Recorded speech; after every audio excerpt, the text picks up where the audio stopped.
Hey guys, welcome back to the channel. I'm Callie, and as you may or may not have noticed, I am a huge series reader. I love doing it. I will reread the first couple of books when a new one comes out.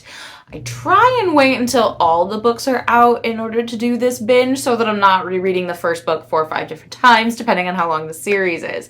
But I figured this would be a good opportunity to bring some books to your attention that are all series and are all completed. Because that's half the battle with series, is they're not done and there's the waiting for all of these. But all the ones I'm going to talk about are done now. I haven't completed all of these. I've completed a majority of them, but not all of them. But the first two books I loved enough where I am just ready for the finale or ready for the sequel. The first one being Ash Princess by Sebastian. This is a very high fantasy story following a young woman 10 years after her country was taken over by an enemy country. She watched her mother get killed right before her eyes and has basically been a prisoner within her own kingdom since, at the beck and call of the new king.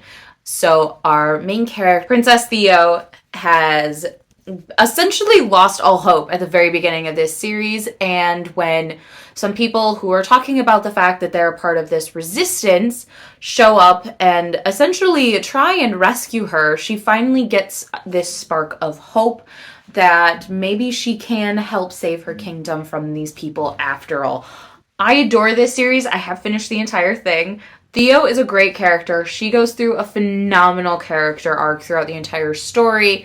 This series is 3 books long, has a fantastic ending, and I love the character dynamics. I love Theo's perspective. This book isn't afraid to get dark. I would almost categorize, due to the violence and gore within the story, as an NA to an adult, but the romantic content is very YA. But I would highly recommend this to any fantasy. I'd recommend these are all strictly fantasy books, so any fantasy reader would enjoy these stories. Up next is a series I have not finished. The finale just dropped a couple of weeks ago, and that is Kingdom of the Wicked by Kerri Maniscalco. I've read book 1, loved it. We are following a young woman, Amelia, as she tries to figure out what happened to her twin sister, Victoria, when she accidentally summons the embodiment of the deadly sin of wrath. And she ends up tethering wrath to herself as they try and solve her sister's murder.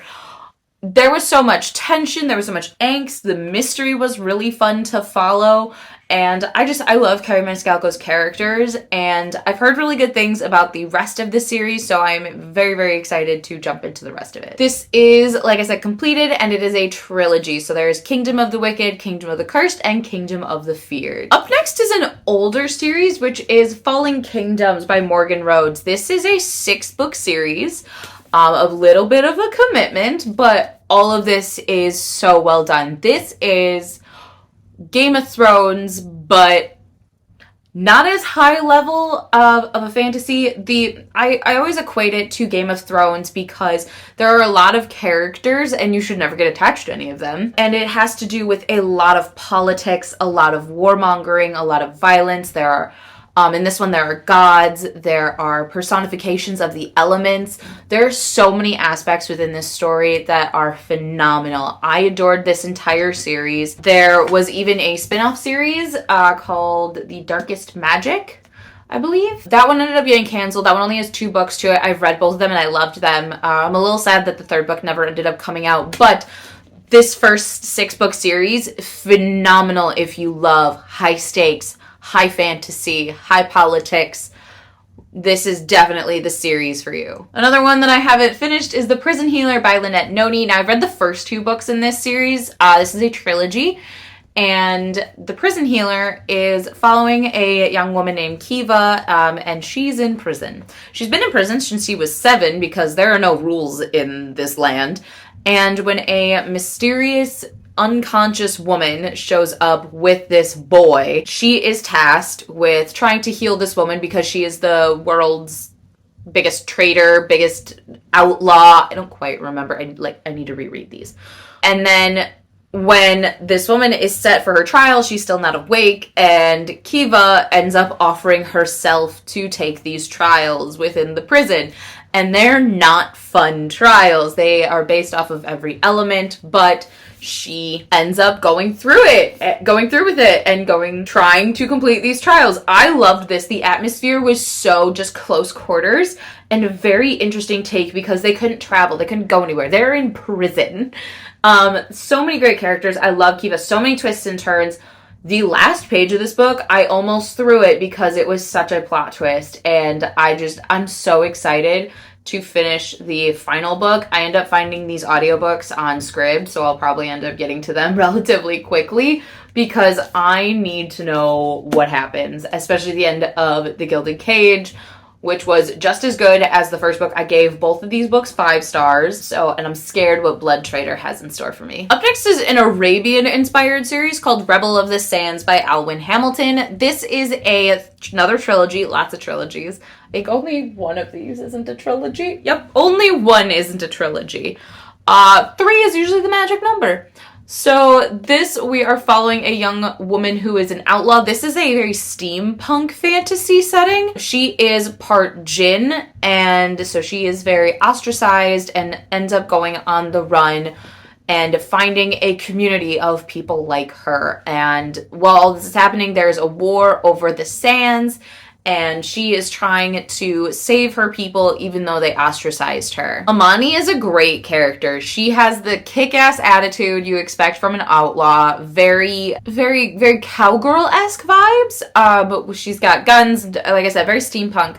But there's this djinn magic aspect throughout the entire story, which makes it very, very fairy tale and very spooky. Because djinn are very not trusted creatures. They will warp anything you say, and that is definitely very prevalent within this story. Up next, I have a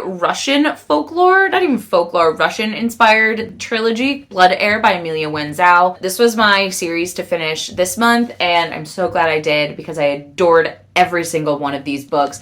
We are following Anna, who is the heir on the run. She is being framed for her father's murder because she is a blood witch, which is a very rare magic within this world. So she's on the run trying to figure out who actually killed her father so that she can protect her brother, who is now the emperor of the throne. So she's on the run, and it opens with her breaking this con man out of prison, and they go on this whirlwind adventure trying to solve the mystery, trying to help Anna, realizing what kind of help her people need and what kind of leader that she needs to be when she does eventually take the throne. And I adored this. Anna is not a typical YA protagonist where they shy away from their powers. Anna revels in her magic, and I love her for it. She has blood magic, which is very much like bloodbending in the Avatar TV series, and it's just as scary. And so people are naturally afraid of Anna, and she's like, good, you should be afraid of me. And I loved that about her. She is such kick-ass. Ransom is just the ultimate hype man, and I adored him for it. We do get both of their perspectives, and I loved their dynamic and their relationship. So much fun, so much great banter, such great character development and backstories. I love this series so much. The last one that I have is a Japanese-inspired trilogy, and that is Shadow of the Fox by Julie Kagawa. This is a Japanese folklore-inspired story where we follow our main character, who is part kitsune, which is like a fox spirit, as she tries to save the dragon's wish, which is on a scroll. So she has to traverse through mountainous ranges and go from temple to temple, warning them that this great evil is coming and that they have to protect the dragon's wish. She ends up meeting so many different creatures like herself. She is very ostracized, being half kitsune and half human. And she meets so many people on the way. They have this whole gang, and I loved it. It was very anime, very, the first book was very side questy, which was actually really fun and did end up pertaining to the entire plot overall, which was great. The second book was a lot of build up, and the third book was a huge climax throughout the entire story and was phenomenally well done. This one did have a little bit of second book syndrome, but the first and third book made up for it tenfold. Great story, great imagery, fantastic writing, and I love a good fox spirit shape-shifting fantasy story. It's great. I have a lot of series. These are the ones that just jumped out at me, especially ones that are completed and ones that I really, really enjoyed and can't wait to get to the next ones.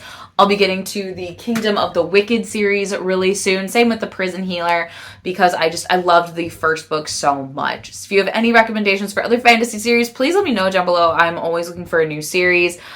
Please like, comment, and subscribe to our channel. We post videos every Tuesday, Thursday, with the occasional Sunday. And I'll see you guys in our next video. Bye!